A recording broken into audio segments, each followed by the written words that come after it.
আল্লাহ রসুল সাল্লাল্লাহু আলাইহি ওয়াসাল্লাম তিনি হাদিসের মধ্যে বর্ণনা করছেন, তিনটে জিনিস দ্রুত করো, তিনটে জিনিস বিলম্ব করতে নেই, যত তাড়াতাড়ি সম্ভব দ্রুত তিনটে জিনিসকে সেরে ফেলো।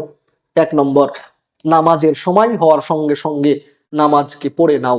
নামাজ দেরি করো না, যেখানেই থাকো না কেন, মাঠে ঘাটে বাজারে যেখানেই থাকো, নামাজের সলাতের সময় হয়ে গেছে, সলাতকে আদায় করে নাও। কাজা করার কোনো ইসলামী বিধান নেই।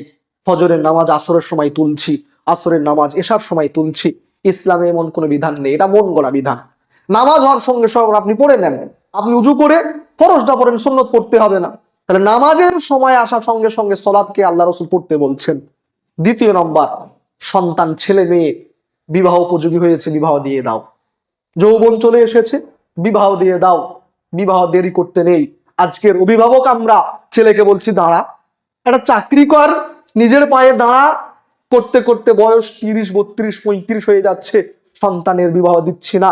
যার কারণে আজকে মুসলিম ঘরের ছেলে মেয়ে সম্পর্ক, প্রেম ভালোবাসা খারাপ কাজে লিপ্ত হয়ে যাচ্ছে, নিজের শরীরকে নষ্ট করছে, নিজের কেরিয়ারকে নষ্ট করছে, এবং নিজে তো পথভ্রষ্ট, নিজে তো গুনাহগার হচ্ছে, মা বাপকেও জাহান্নামে নিয়ে যাচ্ছে।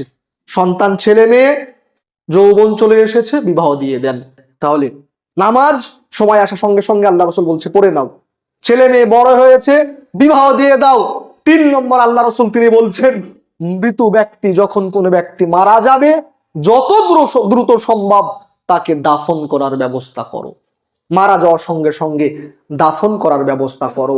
আল্লাহ রসুল সাল্লাল্লাহু আলাইহি সাল্লামের জামানাতে একজন মেয়ে ঝাড়ু দিত, মসজিদ পরিষ্কার করত, দেখা যাচ্ছে না মেয়েটাকে। আল্লাহ রসুল জিজ্ঞাসা করছেন, আরে সেই মেয়েটাকে দেখছি না তো, কোথায় গেল সে মেয়েটা? সাহাবারা বলছেন, আল্লাহ রসুল মেয়েটা তো মারা গেছে। আল্লাহ রসুল বলছেন, তোমরা আমাকে জানালে না? সাহাবারা বলছেন, আল্লাহ রসুল রাত হয়ে গেছে, আপনাকে আবার বলবো? মারা গেছে একটা মেয়ে, আমরা মাটি দিয়ে দিয়েছে, আপনাকে আর জানাইনি। আল্লাহ রসুল বললেন, চলো তার কবরটা আমাকে দেখাও। আল্লাহ রসুল তার কবরের কাছে গিয়ে দোয়া করলেন। চিন্তা করুন, যে ব্যক্তিটাকে সাহাবারা নিজের জীবনের থেকে বেশি ভালোবাসতেন, নিজের জীবনের থেকে, একজন ব্যক্তি উহুদের যুদ্ধে যখন কিছু মুমিন মুসলমান বন্দী হয়ে গেল, মক্কার মুশরিকরা ধরে নিয়ে গেল, একজন ব্যক্তিকে বলা হচ্ছে, তোমাকে ছেড়ে দেব, তোমার পরিবর্তে মোহাম্মদকে এখানে বেঁধে রাখবো। ওই ব্যক্তি, ওই সাহাবী বলছেন, আমি বেঁচে জীবিত অবস্থায় আল্লাহ রসুলের পায়ে একটা কাঁটা গিতুক, এটাও আমি পছন্দ করি না। আমার জীবন, আমার পরিবার, আমার আত্মীয় স্বজন সমস্ত কিছুকে আমি কোরবান করে দেব আল্লাহ রসুলের একটা পায়ে কাঁটা গিতার পরিবর্তে। চিন্তা করেন, একটা পায়ে কাঁটা গিঁথতে দেবেন না, নিজের জীবন দিয়ে দেবে, এতটা ভালোবাসতেন। তারপরে আল্লাহ রসুলকে বলেননি যে মারা গেছে, জানাইনি, মারা যাওয়ার সঙ্গে সঙ্গে মাটি দিয়ে দিয়েছে। আমাদের বর্তমানে এই জিনিসটা খুবই খারাপ বিষয়। মুমিন হলে তাকে আপনি জান্নাতের নিয়ামত থেকে বঞ্চিত করছেন, যদি কাফের হয় জাহান্নামের আযাব থেকে আপনি তাকে দূরে সরাচ্ছেন। এটা কখনোই উচিত না, সুন্নত বিরোধী কাজ।